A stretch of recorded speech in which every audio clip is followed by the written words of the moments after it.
আমার যাওয়া উচিত, আই শুড গো। ধরুন আপনার কোথায় যাওয়া উচিত, সেজন্য আপনি বলছেন যে আমার যাওয়া উচিত। তো এমন বাক্যকে ইংরেজিতে বলবো I should go, I should go. আমার যাওয়া উচিত না, আই শুড নট গো। এবার ধরুন আপনি বলতে চাচ্ছেন যে আমার আসলে সেখানে যাওয়া উচিত না। তো আমার যাওয়া উচিত না এমন বাক্যকে ইংরেজিতে বলবো I should not go, I should not go. আমার যাওয়া উচিত ছিল, আই শুড হ্যাভ গন। এবার ধরুন আপনার কোথাও যাওয়া উচিত ছিল, সেজন্য আপনি বলছেন যে আমার যাওয়া উচিত ছিল। তো এমন বাক্যকে ইংরেজিতে বলবো I should have gone, I should have gone. আমার যাওয়া উচিত ছিল না, I should not have gone. এবার ধরুন আপনি বলতে চাচ্ছেন যে আমার যাওয়া উচিত ছিল না। তো এমন বাক্যকে ইংরেজিতে বলার সময় বলতে হবে I should not have gone, I should not have gone. আপনি যদি সত্যি ইংরেজিতে কথা বলতে চান তাহলে আমার ক্লাসগুলো মনোযোগ সহকারে করবেন, আর বেশি বেশি বলার প্র্যাকটিস করবেন, এবং আমার চ্যানেলটিতে প্রথম এসে থাকলে অবশ্যই সাবস্ক্রাইব করবেন।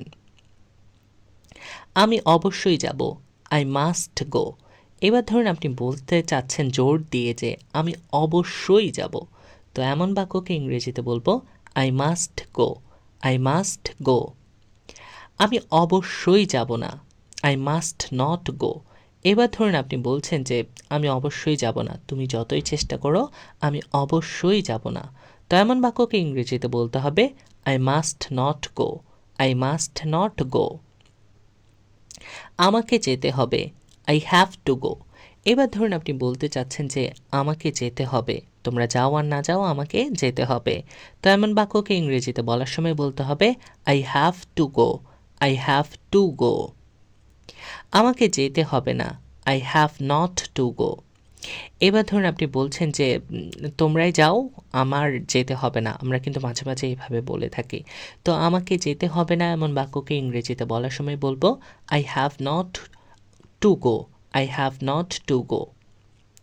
আমাকে যেতে হবে, I will have to go. এবার ধরুন আপনি বলছেন যে আমাকে যেতে হবে। তো এমন বাক্যকে আমরা যখন ইংরেজিতে বলতে চাইবো তখন বলবো I will have to go, I will have to go. আমার যেতে হবে না, I won't have to go. এবার ধরুন আপনি বলছেন যে আমার আসলে যাওয়ার তো প্রয়োজন নেই, তো আমাকে যেতে হবে না। তো আমাকে যেতে হবে না এমন বাক্যকে ইংরেজিতে বলার সময় বলবো I won't have to go, I won't have to go. আমি নিয়মিত যেতাম, আই ইউজড টু গো। এবার ধরুন আপনি কোনো এক জায়গায় নিয়মিত যেতেন, তো সেই কথাটাই বলছেন যে আমি নিয়মিত যেতাম। তো আমিও নিয়মিত যেতাম এমন বাক্যকে ইংরেজিতে বলার সময় বলবো I used to go, I used to go. আমি নিয়মিত যেতাম না, আই ইউজড নট টু গো। এবার ধরুন আপনি বলছেন যে আমি তো সে জায়গায় নিয়মিত যেতাম না। তো আমি নিয়মিত যেতাম না এমন বাক্যকে ইংরেজিতে বলার সময় বলতে হবে I used not to go, I used not to গো।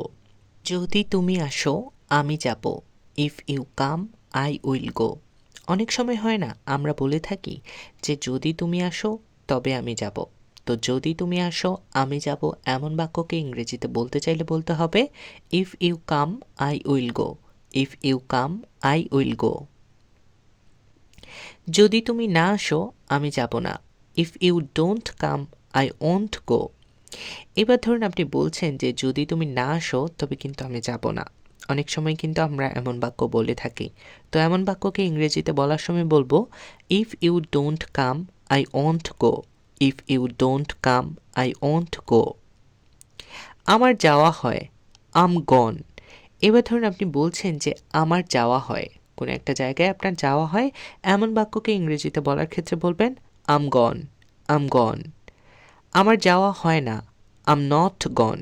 এবার ধরুন আপনি বলছেন যে আমার যাওয়া হয় না।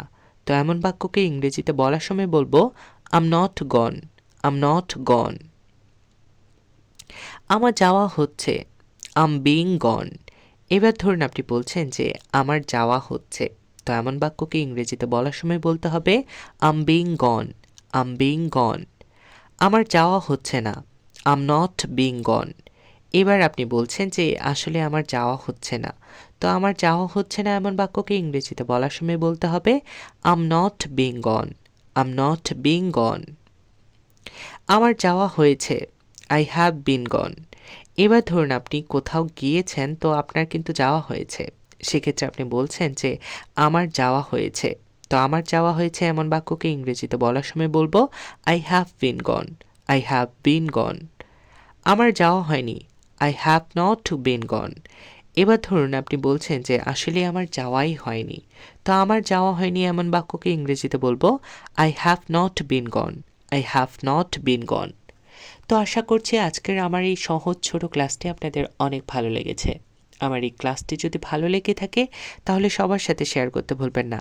আর আমার চ্যানেলটিতে প্রথম এসে থাকলে অবশ্যই সাবস্ক্রাইব করবেন এবং লাইক কমেন্ট করার মাধ্যমে আপনার মন্তব্যটি জানাবেন। দেখা হচ্ছে পরবর্তী কোনো ক্লাসে। ততক্ষণ পর্যন্ত সবাই ভালো থাকুন, সুস্থ থাকুন। আল্লাহ হাফেজ।